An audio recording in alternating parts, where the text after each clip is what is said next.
So, Your Excellency, hello. Good afternoon. Your Excellency.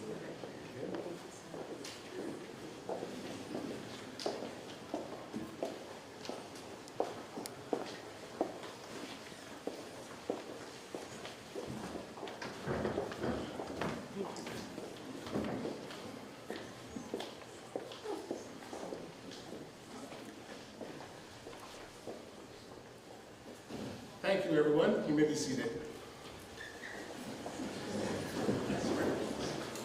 Well, good afternoon, everyone. My name is Russell Gross, and I'm the Executive Director of the Black Cultural Center for Nova Scotia. And I'm honored and privileged to have you all join us here this afternoon for this special occasion to mark the 40th anniversary of the Black Cultural Center. Today we have in our presence their honors, their excellencies, my apologies, the Honorable Mary Simon, Governor General of Canada. Today's program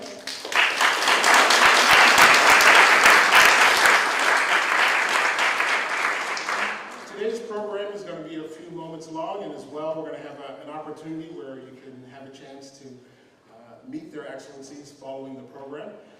We have an official photographer here, so we ask that you refrain from taking photos if possible. And all the photos that are taken here at today's event will be on the Black Cultural Center's website in the coming weeks so that you can download them. It's my honor and my privilege to welcome the MC for today's proceedings, the Honorable Twyla Gross. Former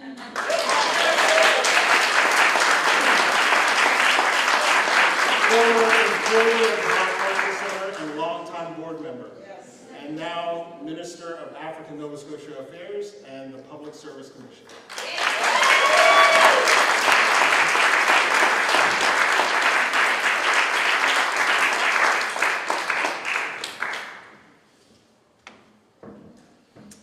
Thank you, Russell. Before we get started, I wish to give the official land acknowledgement. I would like to begin by acknowledging that we are on Mi'kmaq, the unceded traditional territory of the Mi'kmaq people. We are privileged and thankful to be holding this event today on land that is covered by the historic treaties of peace and friendship. We also recognize that African Nova Scotians are a distinct people whose histories, legacies, and contributions have enriched that part of Mi'kmaq known as Nova Scotia for over 400 years. At this time, we will have Mr. Owen Lee. And Owen is an award-winning musician, songwriter, vocal arranger, and producer based in Halifax, Nova Scotia. Owen grew up singing in church, and after studying vocal performance of jazz at York University, he began pursuing music as a full-time career and has been making strides ever since. Please stand as we do O Canada and lift every voice and sing.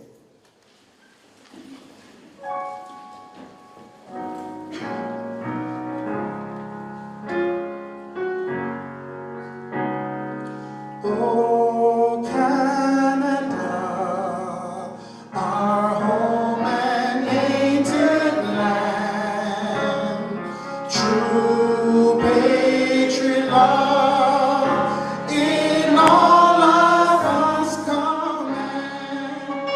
With glowing hearts we see thee rise, the true north strong and free. From far and wide, oh Canada, we stand on guard for thee. God keep our land.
this time, I'd like to call upon Mr. Mervyn Broom, Board Chair of the Black Cultural Society, to come forward and give the official welcome.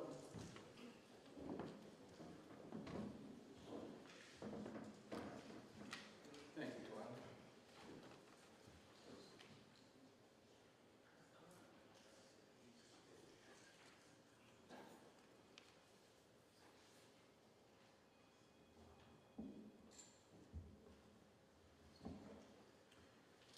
Well, greetings, Your Excellencies, distinguished guests, friends. It is a joy and a pleasure to join you here this afternoon on the occasion of the 40th anniversary of the Black Cultural Center for Nova Scotia. September 17th, 2023 marks 40 years of operations at the Black Cultural Center for Nova Scotia, which started with humble beginnings decades ago to now being known internationally. In 1983, when the center opened its doors, it was a unique idea and became Canada's first and largest cultural center and provincial museum dedicated to Black history and culture. Today, some 40 years later, it still remains the same. The largest and oldest provincial museum dedicated to Black culture and heritage in the birthplace of Black culture and heritage in Canada. Over the past 40 years, the Black Cultural Center has had a front row seat to the evolution of Black culture and heritage in Canada. This was achieved through the many events, programs, and research projects that began at the center and the perseverance of a people who wanted to ensure their history was preserved and shared. Nova Scotia has a rich Black history that spans back well over 400 years and is proud to be known as the birthplace of Black culture in Canada. Today, we reflect on that long-standing, multi-generational history and the impact it has had on the fabric of Canada.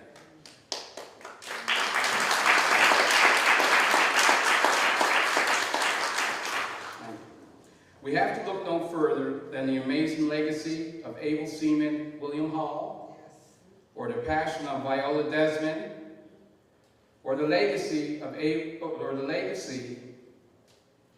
the number 2 Construction Battalion. They all are examples of the history of a community that overcame and a community that is celebrated in this space. Throughout the next 12 months, the center will host a series of special events and programs to support our new and exciting 40,000 square foot expansion plans. The next chapter in the center's journey will include the new expanded facility, a dedicated 300-seat theater for performing arts and artists.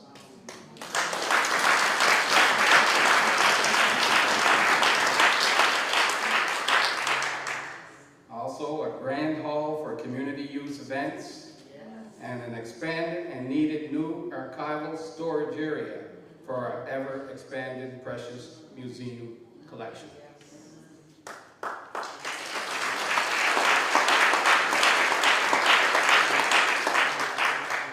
Today, as we celebrate and honor the past and look towards an encouraging future, we welcome the presence of Her Excellency Mary Simon, Governor General of Canada, to our community and to our center.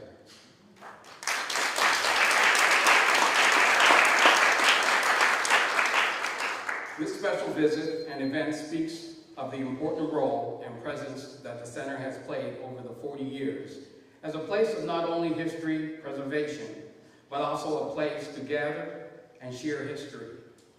In fact, today, we are even making history. Thank you very much.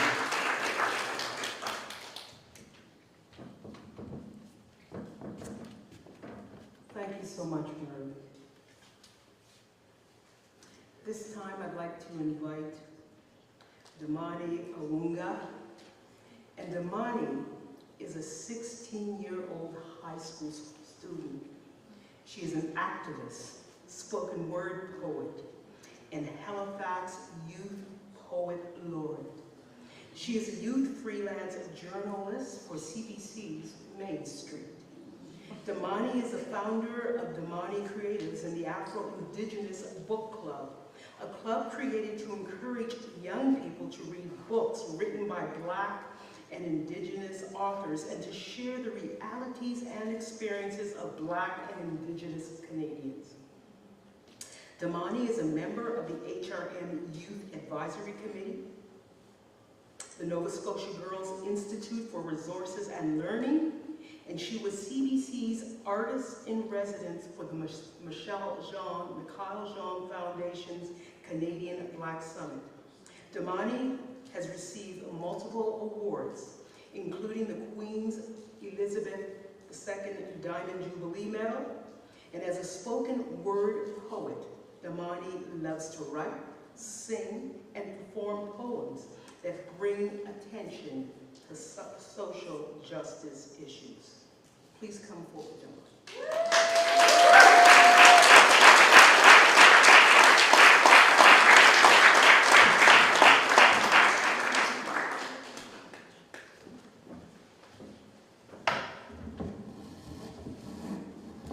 Thank you so much for that intro.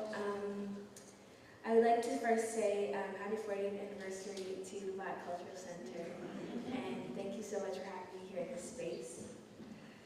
This space has hosted many important events and important people, and it is a pillar in the African Nova Scotian community. And next week, the NIA Summit will be held here, where different African Canadian youth will come together to learn their arts.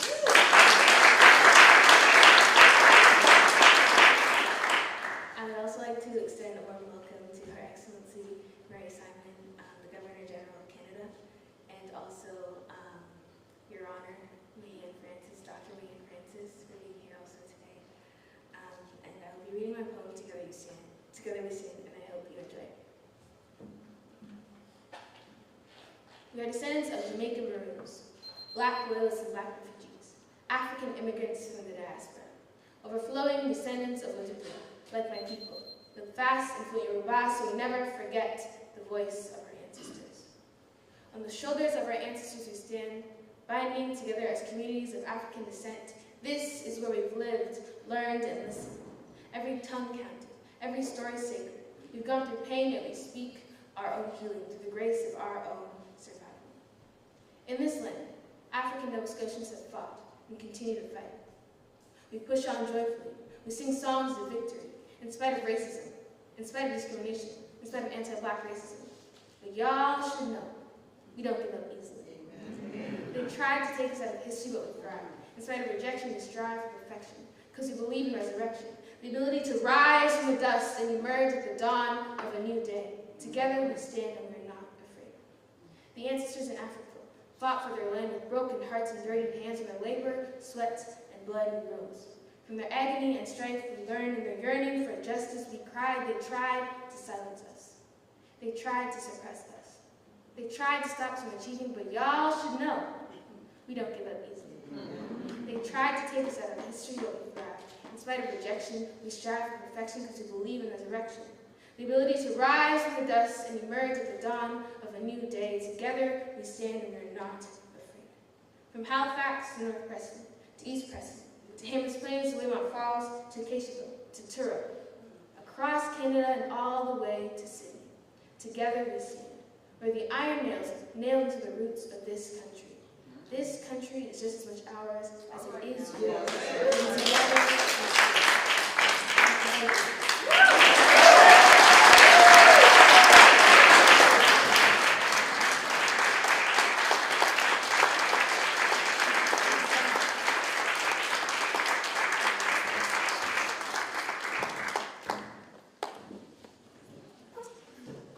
Thank you very much, Damani. The future is bright. Now we're going to do a little bit of reminiscing as we watch a video presentation, a brief look back at 40 years of the Black Cultural Center. I want to tell you something and share this with you. On September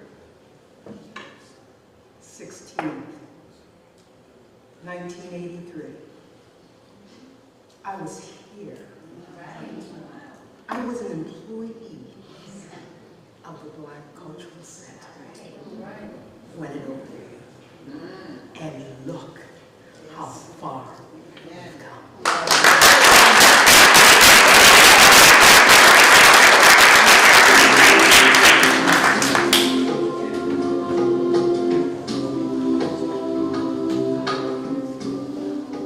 The Black Cultural Center for Nova Scotia represents the power of inspiration, the power of overcoming adversity, and the power of perseverance.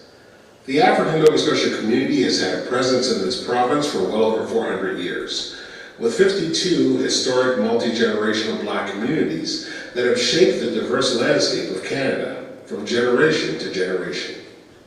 In fact, Nova Scotia is the genesis of Black culture and heritage in Canada.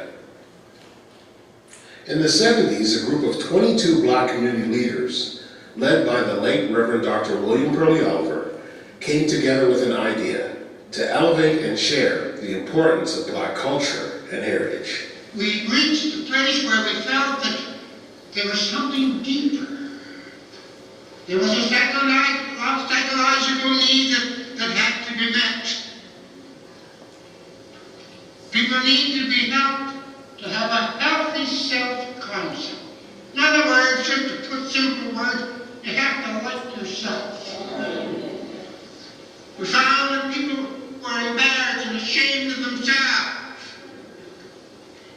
And the only way we could get at this would be to have an establishment where you could see that you were somebody, that your forebears had made a contribution, that you were an indigenous group who had contributed to the development and the enrichment of this province. Yes. And so, the Black Cultural Center, since 1972, we talked. But as the minister has said, it was 6 years ago, the sod turned and the centers turned. 2023 marks 40 years of operations for the Black Cultural Center, which started with humble beginnings decades ago to now being known internationally. The Black presence in Nova Scotia reaches back to the early founding years of the province of Nova Scotia. Explorer Matthew DaCosta is credited for being the first to arrive as part of an expedition that founded Port Royal in 1605. The first large group migration of Blacks in Nova Scotia were the Black Loyalists who came as refugees after the American Revolution between 1782 and 1785. The second major migration in 1796 was the Trelawney Maroons after the town from which they had come from in Jamaica. The War of 1812 between the United States and Britain resulted in another era of significant migration of Blacks from the Chesapeake Bay area of Virginia and Georgia. The early 1900s saw the last historic major group of Black settlers to arrive in Nova Scotia, as hundreds of Caribbean immigrants came to the shores of Cape Breton to work in the steel and coal mines. That legacy continues today as Nova Scotia continues to welcome Blacks from across the African diaspora to call our city, our province, our country home. In 1983, when the Black Cultural Center for Nova Scotia opened its doors, it was a unique idea and became Canada's first and largest cultural center and provincial museum dedicated to Black history and culture. Decades ago, the collection of history and culture in the Black community was obscure, and founding President Senator Donald Oliver worked to encourage the collection of items and content to celebrate an important part of our shared history. Over the past 40 years, the Black Cultural Center has had a front row seat to the evolution of Black culture and heritage in Canada. This was achieved through the many events, programs, and research projects that began at the center, and the perseverance of a people who wanted to ensure their history was preserved and shared. Over the years, some of our key events include the burning of the mortgage in 1988. I'm grateful tonight that we in Nova Scotia recognized the importance of the Cultural Center and set in motion the activities that have brought us together to undertake the last task of building, that is, Various community programs and activities, as well as several national initiatives, such as the RCMP Operation Show and Tell, the launch of the various Canada Post Black History stamps, the Viola Desmond banknote, or most recently, the history-making apology to No. 2 Construction Battalion.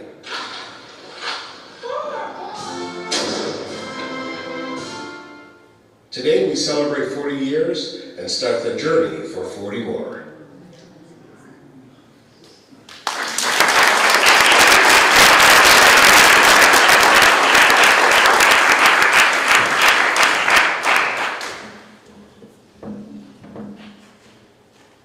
At this time, it gives me pleasure, and I would like to invite Her Excellency, the Right Honorable Mary Simon, Governor General of Canada, to please come forward and to grace us with a few words.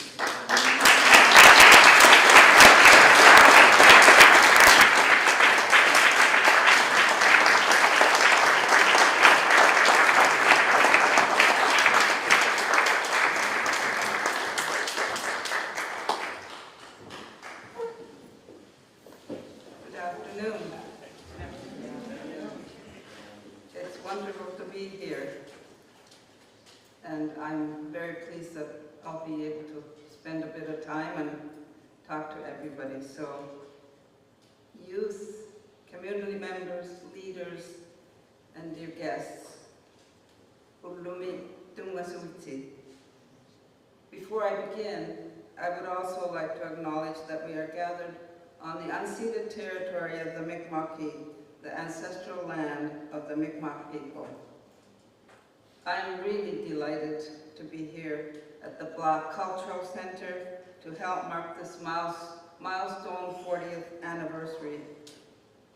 For the past 4 decades, this center has been a place of change, diversity, and acceptance. It has told Black history in Nova Scotia, dating back to the 1600s, as we saw in the video. But this is not only Black history or Nova Scotia history. This is Canada's history. Yes.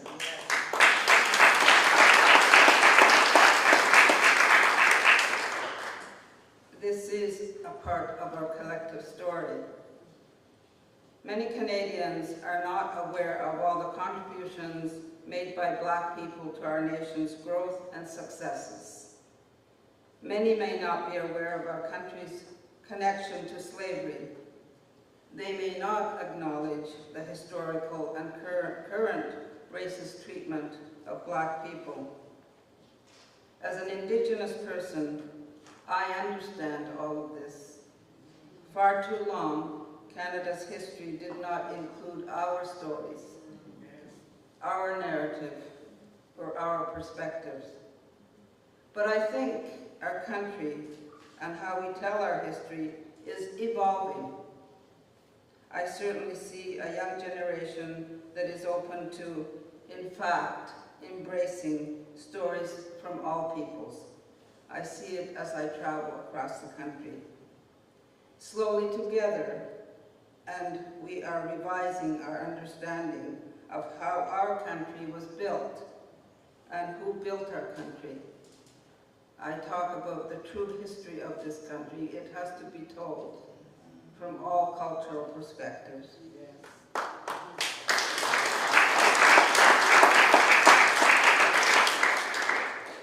These are your stories. Stories of the Black Loyalists who arrived in Nova Scotia after the American Revolution. Stories of the No. 2 Construction Battalion, the first all-Black labor battalion whose members bravely served during the First World War. Stories of young people and elders who are here with us today, who have passed down the stories of their lived experiences to one another. I'm honored to be here to learn from you, about you. It's so meaningful and important to preserve one's history, and for that history to be shared in the first person. This place has given you the chance to discover and tell your history rather than it being told for you. I want to congratulate everyone here on this milestone and thank you for your efforts to preserve Canada's history. And I'd like to thank the young lady, Tamani, I think was her name, for the poetry that she read out to us. I thought it was a wonderful poem. So thank you very much for your contribution. I wish all of you the very best for the future, and thank you so much for having me here today. Merci. Thank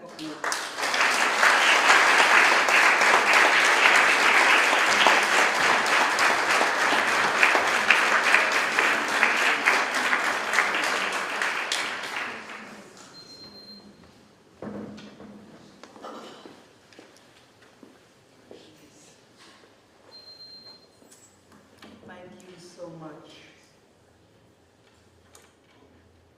to Her Excellency Mary Simon.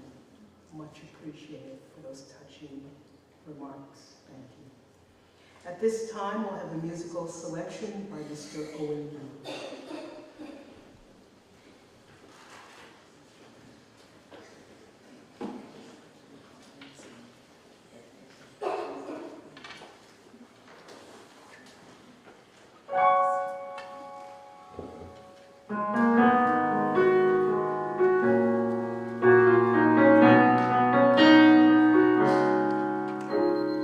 There will be mountains that I will have to climb, and there will be battles that I will have to fight. But victory or defeat, it's up to me to decide. But how can I expect to win if I never try? Oh, I just can't give up now. I've come too far from where I started from. Oh, nobody told me the road would be easy, and I don't believe he brought me this far to leave me.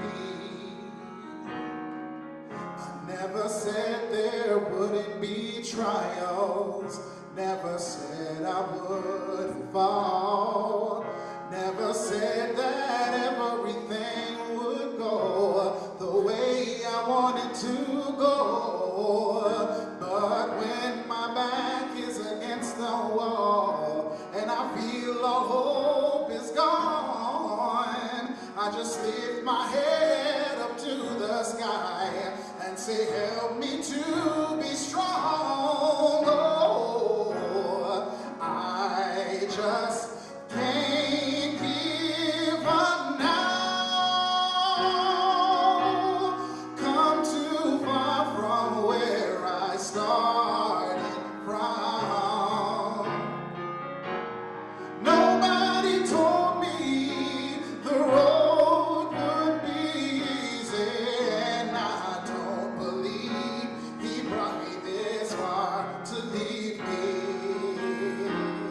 Oh, no, you didn't bring me out here to leave me lonely. But even when I can't see clearly,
Thank you so much, Owen.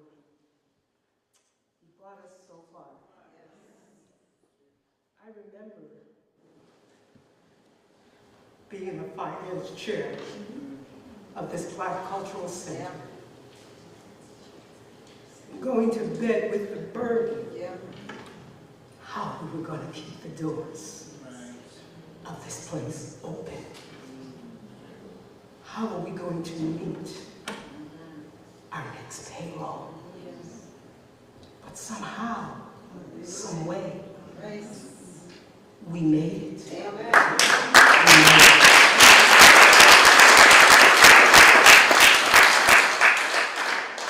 This place, the history just echoes as to how far we've come. But we will not sit down on how far we've come because we know that we still have a ways to go.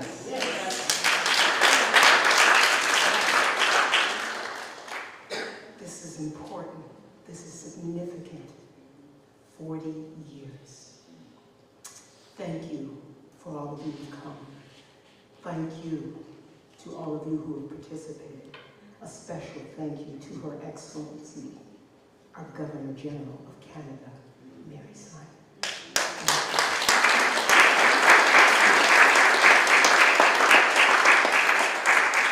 Thank you for telling us that you understand the struggle. But thank you for telling us that we need to keep moving forward. Wow, I can't wait to see what the next 40 years bring. Oh my goodness, so much advancement. We should be so proud. Thank you all for coming to celebrate this 40 years.